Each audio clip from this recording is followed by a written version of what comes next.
I know today we are observing Veterans Day and can't thank them enough for what they do for this country and how they continue to serve this country. And that's why we're able to live the way we live, because of what they do each and every day. But frustration continues to build. And when you lose 3 games in a row, you're never happy because you want better results and knowing we can play a lot better. Played great the first half, and then we come back to second half and don't put the game together and don't put enough points together, enough drives together to get points, and we don't go out and stop them on defense. And you look at us on offense, just too many MAs. Didn't capitalize on the turnovers, had turnovers, or we didn't capitalize on it and get points. And then on third down, we didn't convert on third down. Too many drop balls, but we got to get better, and when you're playing on the road, you have to play much better. And then looking at us on defense, you got to be able to stop the run. And the way you stop the run, we got to tackle. And when there's just too many missed tackles, got to be gap sound and then separate off blocks. The kicking game, the more than anything with the kicking game, you want to change the field position. I think their punter punted the ball somewhere around the average of 48 yards. We had somewhere around the neighborhood of 35 yards. So you can't win the games like that because it's more the placement of the ball. But we have a tough test coming up this week. Have to go back on the road again, playing a really good Temple team.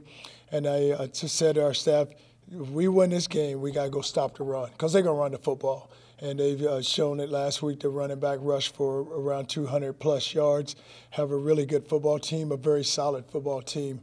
And they're a team that, they're going to will you. They're going to run the ball. They're going to try to knock you off the football. And defensively, they're going to run around, and they're going to move enough people around where they can put pressure on your quarterback.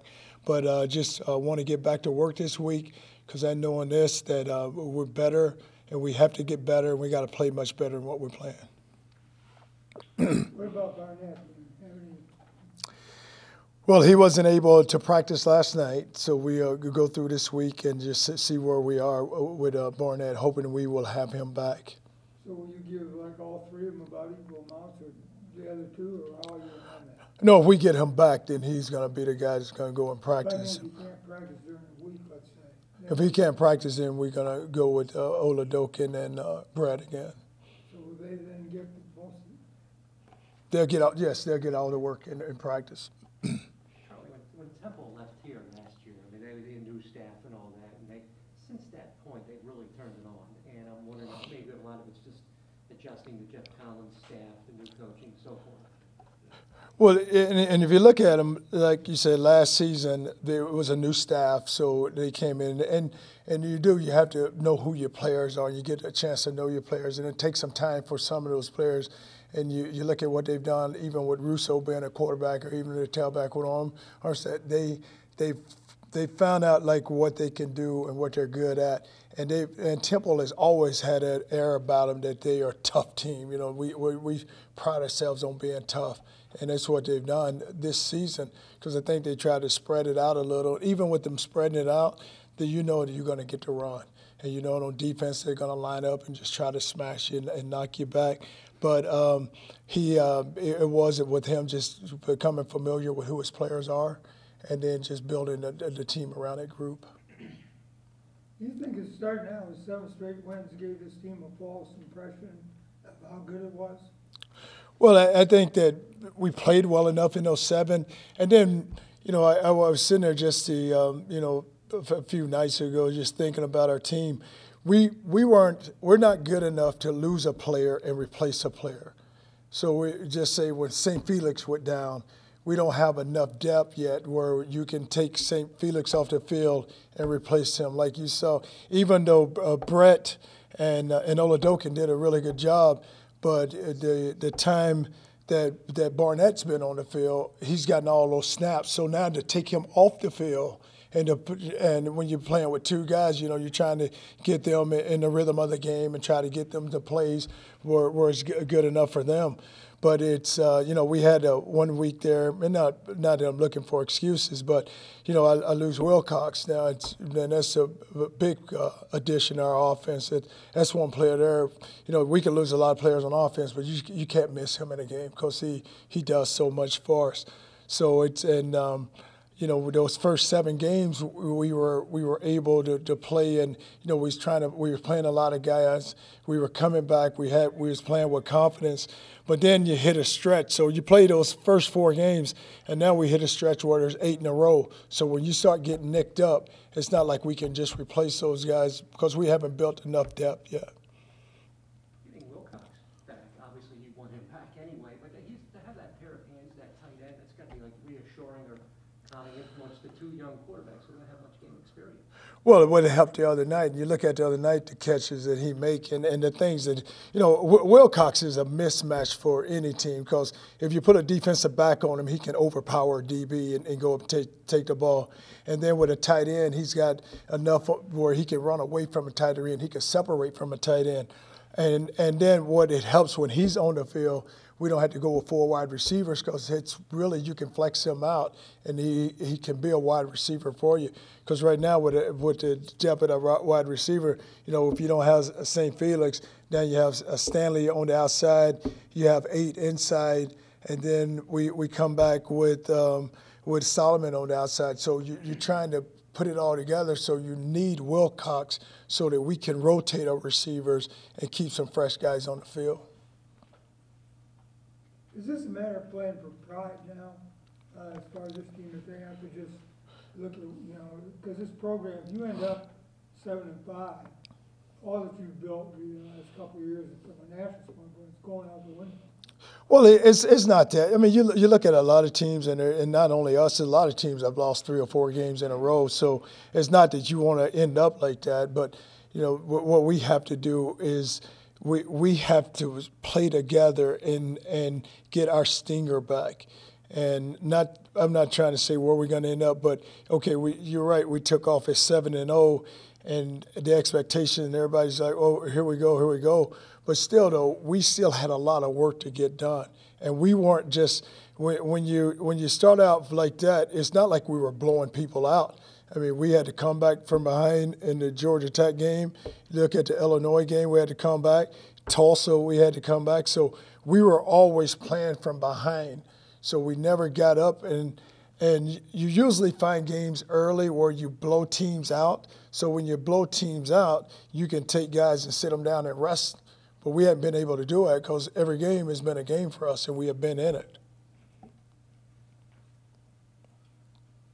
Coach, not counting Bronson because he's a senior, but those other young guys you're rotating in the interior line,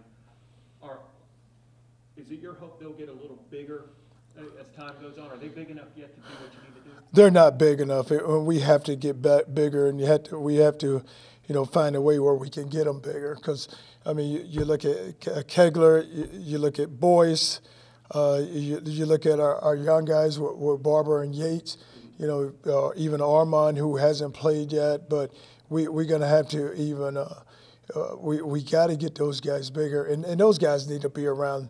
When you get good on the defensive front and you have a solid team, those guys are 295, 300, 305.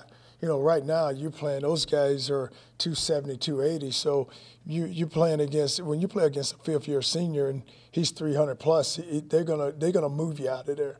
And that's what's happening a lot of times with our runs. We get overpowered inside because you're not big enough. And so last year, you think about what we sat down last year. Where Sanat was plenty big and Bruce was plenty big, and then Love on the outside.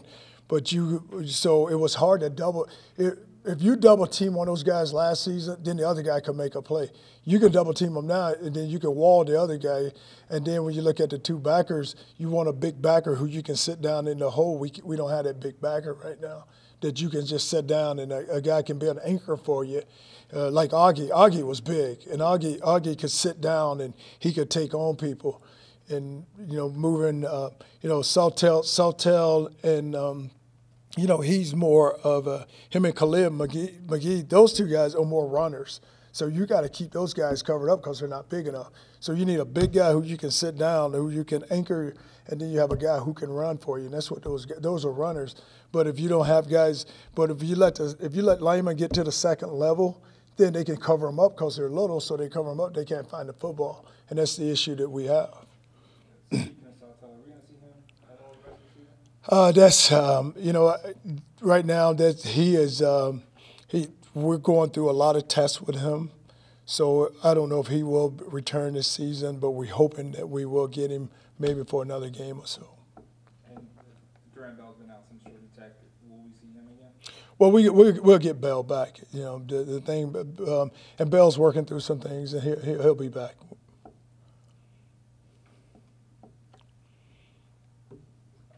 Natron Culpepper got the start at free safety after missing 7 or so games. What have you seen from him since he's been back? Well, he's still working into it. He's got to work into just playing. He's got to work into playing shape, and you know you can when you miss that many games, then to get back into it, you got to get back into just playing through those games, and just the tempo of the game, the speed of the game, and that's what he's got to get familiar with. In the first half, when Brett came in, did you guys switch left tackles? Was it a situational thing, or just James came in for a couple plays and then Mace came back in? No, those guys, they're rotating them as I'm at rotate them. Reeves had a bunch of tackles the other night. What do you think about his move to linebacker, how that's going? Well, he's still learning the position, and the thing about him, he's just a really good athlete. So he can Reeves, you know, he's never played that position. So what you try to do, and the reason why we moved him, is try to get our best people on the field. So and him being big, and what I was talking about, a guy that can sit it down. Once he learned to play that position, he'll be a guy that can sit down and can anchor it for us. But right now, he's a guy that can run around, make plays, and even we need him to rush the passer. He can do that. Charlie, is Blake just dealing with a sore shoulder, or he get dinged up? I mean, he's run 90 times.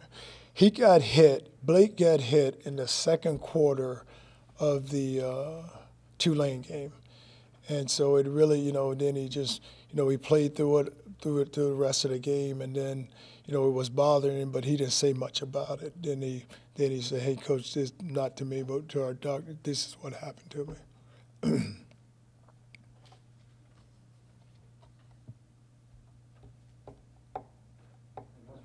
All right. One more thing. Mm-hmm. I know you all address penalties in practice. I'm sure there's deterrence. What more can you do?